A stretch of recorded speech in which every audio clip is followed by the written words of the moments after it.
ஓம் நமச்சிவாய. நாம் காஞ்சி மாவட்டத்தில் அமைந்திருக்கும் பாடல் கிடைக்கப்பெறாத சிவஸ்தலங்களை பார்த்து கொண்டிருக்கின்றோம். அந்த வகையில் இன்று நாம் பார்க்க இருப்பது காஞ்சிபுரம் மாவட்டத்தில் இளநகர் என்ற ஊரில் அமைந்திருக்கும் உடையீஸ்வரர் திருக்கோயில் பற்றி பார்க்க இருக்கின்றோம்.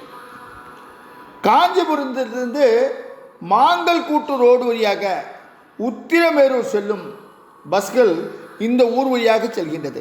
இது தவிர காஞ்சிபுரத்திலிருந்து திண்டிவனம் செல்லும் வழியில் 25 கிலோமீட்டர் தூரத்தில் இருக்கின்ற பெருநகரில் இறங்கி அங்கிருந்து 2 கிலோமீட்டர் தூரத்துக்கு ஆட்டோவில் பயணம் செய்தாலும் இந்த ஆலயத்தை நாம் சென்றடையலாம்.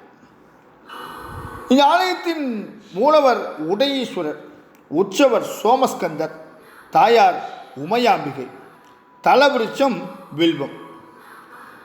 தாமரை பீடத்தில் காட்சி தரும் சுவாமி செம்மண் லிங்கமாக இருந்தாலும் அபிஷேகம் செய்யும் போது கரையாது இருப்பது ஒரு கலியுக அதிசயமாகும். இந்த லிங்கத்தில் ஏற்கால்பட்ட ஸ்தலம் இருக்கின்றது. லிங்கத்தின் மத்தியில் மற்றொரு லிங்கம் இருப்பது போன்ற அமைப்பு இருக்கின்றது. இங்கு இருக்கின்ற பிரசவ நந்தி சிறப்பு பெற்ற நந்தியாகும். இங்கு இருக்கின்ற அம்மனின் மறுபெயர் சுகப்பிரசவ நாயகி. இந்த ஆலயத்தின் பிரகாரத்தில் விநாயகர், நவக்கிரக சன்னதிகள் இருக்கின்றன. சுவாமி சன்னதி கோஷ்டத்தில் தட்சிணாமூர்த்தி, மகாவிஷ்ணு, பிரம்மா, துர்க்கை போன்றோர் காட்சி அளிக்கின்றார்கள். இங்கு இருக்கின்ற விநாயகர் சித்தி விநாயகர் என்று அழைக்கப்படுகின்றார். பிரார்த்தனையாக, விசேஷ பிரார்த்தனையாக புத்திர வாக்கியம் கிடைக்க, சுகப்பிரசவமாக இங்கு வேண்டிக் கொள்கின்றார்கள் பக்தர்கள். இங்கு வேண்டிக் கொள்ள கடன் தொல்லையும் தீருகின்றது என்பது நம்பிக்கை.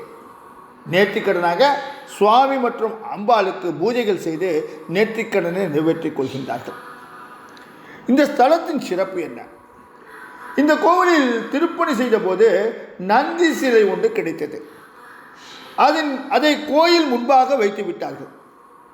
ஒரு சமயம் நிறை மாத கர்ப்பிணி ஒருத்தி அம்பிகையை வழிபட வந்தாள். அவளுக்கு களைப்பாக இருக்கவே இந்த நந்தியின் மீது தலை சாய்ந்தாள். சிறிது நேரத்தில் நந்தி சிலை கொஞ்சம் கொஞ்சமாக நகரவே அந்த பெண் தடுமாறி தரையில் சாய்ந்தாள். அப்போது அவளுக்கு சுகப்பிரசவமாகி ஒரு ஆண் குழந்தை பிறந்தது.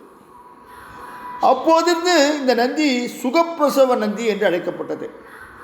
அம்பிகையும் சுகப்பிரசவ நாயகி என்று பெயர் பெற்றார். சுகப்பிரசவம் ஆவதற்கு கர்ப்பிணிகள் இங்கு அம்பிகையை வழிபாடு செய்து பிரசவ நந்தி சிலையை சற்று தள்ளி வைத்து செல்கின்றார்கள்.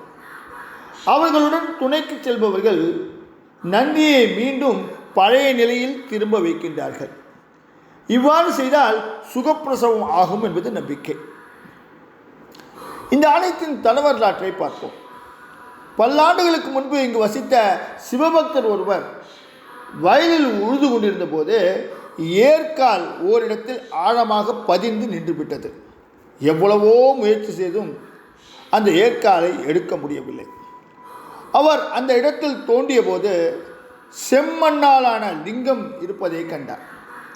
அங்கேயே சிவனுக்கு கோவில் எழுப்பி வழிபாடு செய்ய ஆரம்பித்தார்.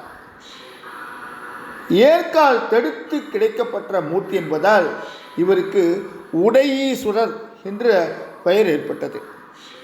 அம்பிகை உடையாம்பிகைக்கும் சுகப்பிரசவ நாயகி என்று பெயர் ஏற்பட்டு சன்னதியும் கட்டப்பட்டது.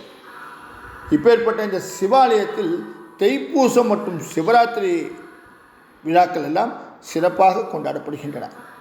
இப்பேற்பட்ட இந்த ஆலயத்தை நீங்களும் தரிசித்து சிவகடாட்சம் பெற எல்லாம் வல்ல இறைவனை வேண்டி இந்த உரையை இத்தோடு முடிக்கின்றேன். நாளை காஞ்சி மாவட்டத்தில் அமைந்திருக்கும் வேறொரு பாடல் கிடைக்கப்பெறாத சிவஸ்தலத்தில் உங்களை சந்திக்கின்றேன். ஓம் நமச்சிவாய.